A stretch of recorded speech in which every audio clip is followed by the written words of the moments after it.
1966 से 1999 में पैदा होने वाले हम खुश नसीब लोग हैं, क्योंकि हम वो आखिरी लोग हैं जिन्होंने मिट्टी के बने घरों में बैठकर परियों की कहानियां सुनी।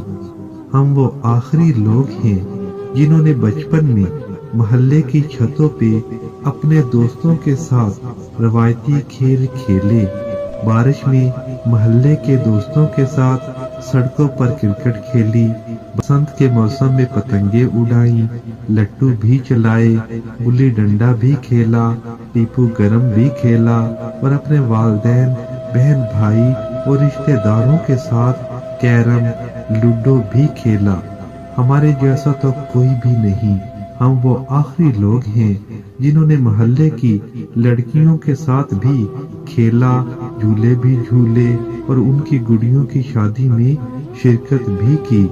हम वो आखिरी लोग हैं जिन्होंने लालटेन की रोशनी में कहानियां भी पढ़ी, जिन्होंने अपने प्यारों के लिए अपने एहसासात को खत में लिखकर भेजा। हम वो आखिरी लोग हैं जिन्होंने टाटों पर बैठकर पढ़ा, बल्कि घर से बोरी तोड़ा लेके स्कूल जाते और उस पर बैठते। हम वो आखिरी लोग हैं जिन्होंने बैलों को हल चलाते देखा। हम वो आखिरी लोग हैं जिन्होंने मिट्टी के घड़ों का पानी पिया, बगैर बिजली के ट्यूबवेल देखे, नहाए, मोहल्ले गांव के दरख्त से आम और अमरूद भी तोड़कर खाए, पड़ोस के बुजुर्गों से डांट भी खाई, लेकिन पलटकर कभी बदमाशी नहीं दिखाई।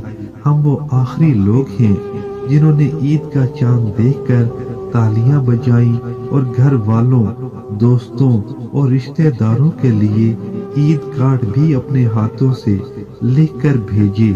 हमारे जैसा तो कोई भी नहीं, क्योंकि हम वो आखिरी लोग हैं जो मोहल्ले के हर खुशी और गम में एक दूसरे से कंधा मिला के खड़े हुए। हम वो लोग हैं जो गले में मफलर लटका के खुद को बाबू समझते थे। हम वो दिलफरेब लोग हैं जिन्होंने शबनम और नदीम की नाकाम मोहब्बत पे आंसू बहाए और उनके सरगम को देख के खुश हुए।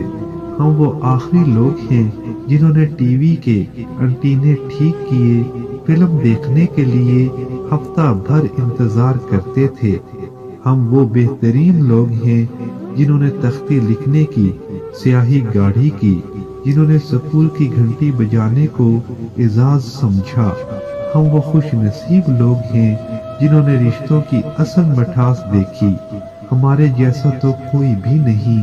हम वो लोग हैं जो रात को चारपाई घर से बाहर ले जाकर खुली फजा में आराम से सोया करते थे। गर्मियों में एक दरख्त के नीचे बैठकर गप्पे लगाते।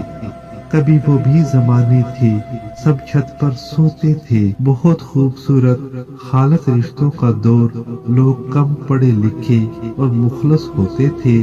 अब जमाना पढ़ लिख गया तो बेमरम्मत मफादात और खुद गर्जी में खो गया। क्या जबरदस्त पढ़ा लिखा, मगर दरअसल बेहिस जमाना आ गया।